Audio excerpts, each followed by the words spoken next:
Thanks.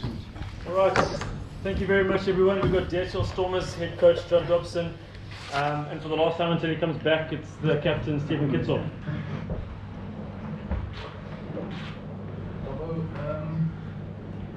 Do you feel it was a bit of two-mindedness in when you attack, when you play finals rugby? It sort of looked like that.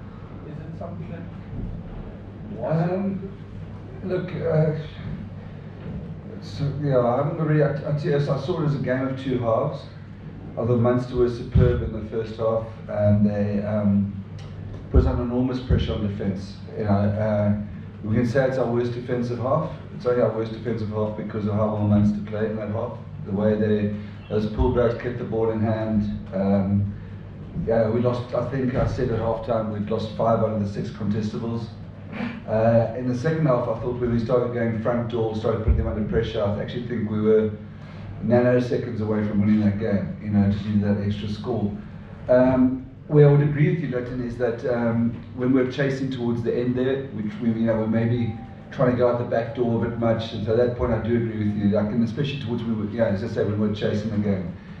I think I got something very wrong because that our rugby, Munster thoroughly deserved to win that game, and there's no question. And to my mind, they were 12-7. They had 2 tries disallowed in the first half. The first half damage could have been bigger. Having said we could have tried towards the end. But it may be naive of us not to change our game model in that pitch in June.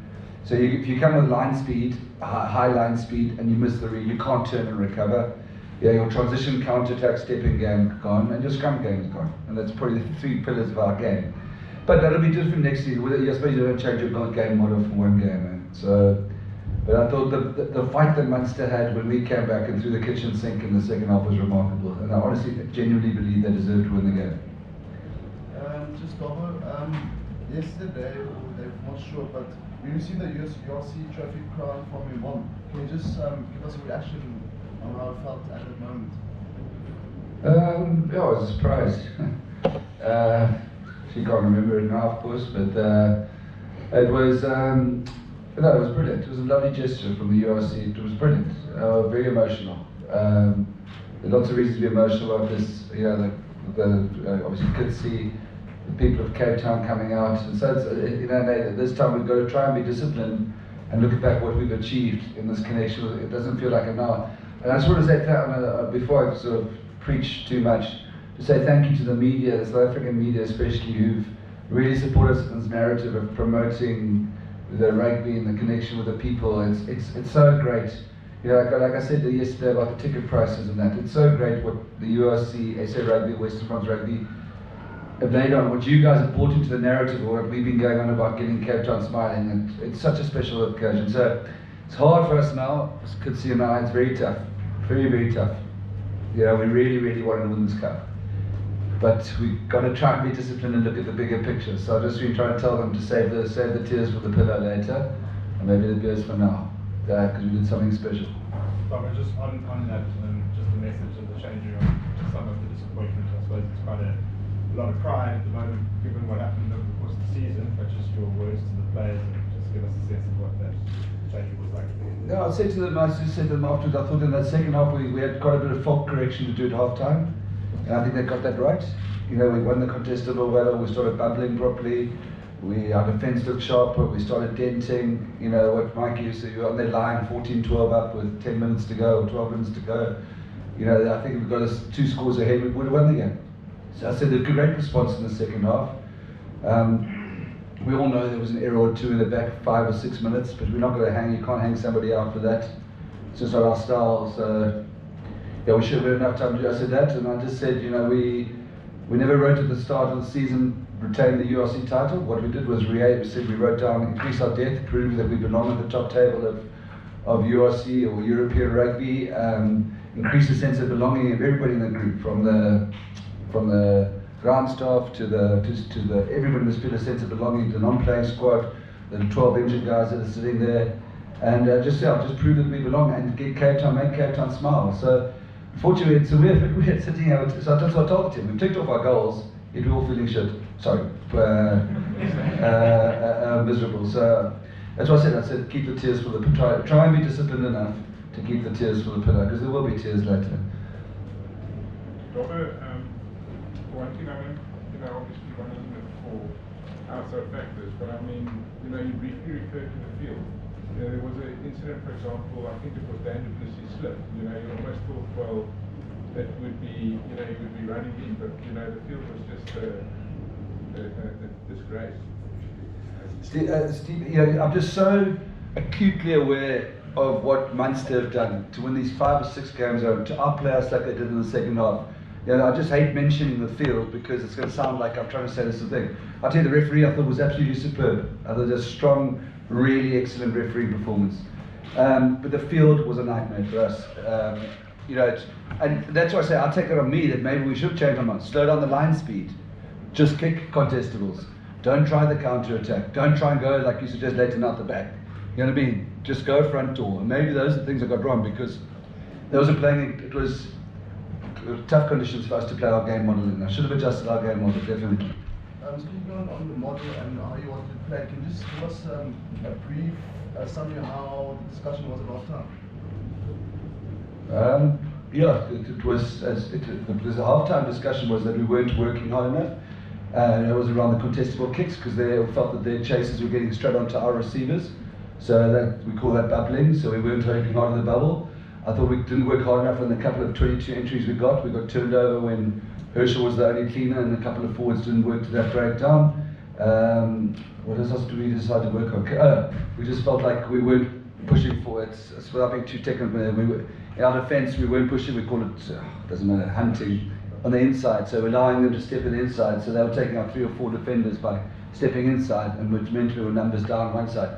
I don't think we worked like as is our culture, and like Munster did work in that first half. And I do think we got a change in behaviour in the second half. In the second half, I think if you bought a ticket in the south stand, you didn't see much rugby today. That both halves were down on this side here. Winning is great, but at moments like these, you saw the players today after the match, very emotional, very sad, obviously disappointed.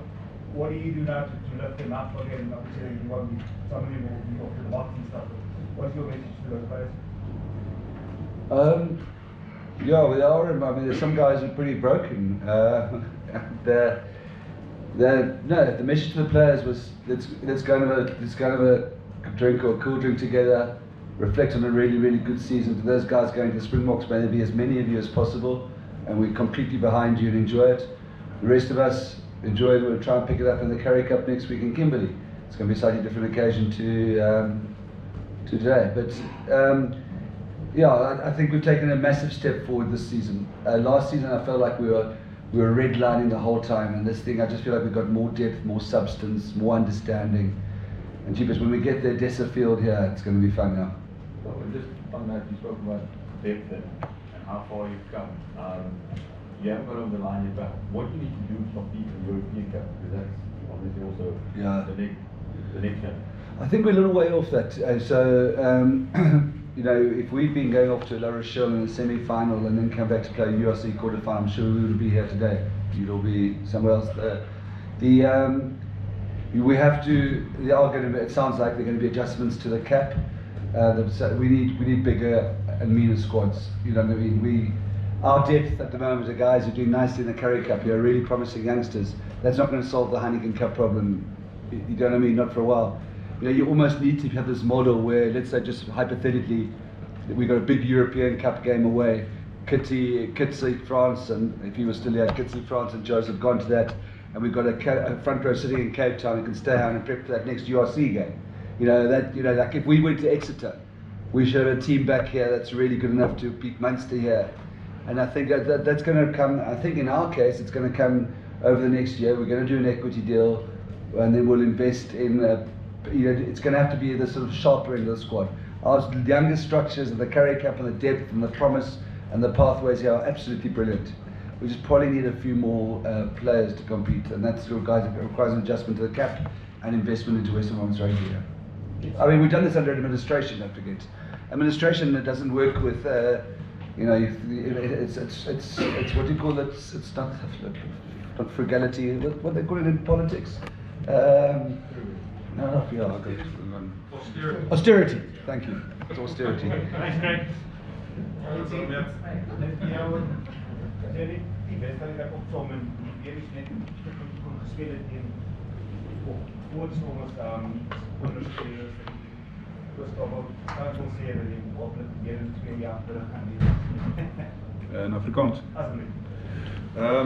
Ja, ik ben moeg om Afrikaans te praten in een persconferentie, maar ja, het is teleurstellend, dus ik denk die resultaat is teleurstellend, maar wat mij trots gemaakt het, en ik heb het ook genoemd in de kleedkamer na die tijd, is die soos ons missie geweest met die jare en daar word ook baie genoem soos ek het Cape Town Smiling, so vir my was dit ongelooflik om te sien hoe die ouens talle games gehad het tydens die hele URC weg, Munster weggespeel, ons hand opgesteek, net gewys hoe die ouens gegroei het mentally en physically, hoe die ouens net begin verstaan het hoe die soos op die noordelike halfrond rugby werk. So wat vir my trots gemaak het is die hele seisoen van dag 1 af ons begin het, na laas jaar begin het, die ouens al beheer geneem het en in haar rolle ingestap het en al gewerk het om tot hierdie punt te kom, is nou baie teleurstellend wat vandag gebeur het, maar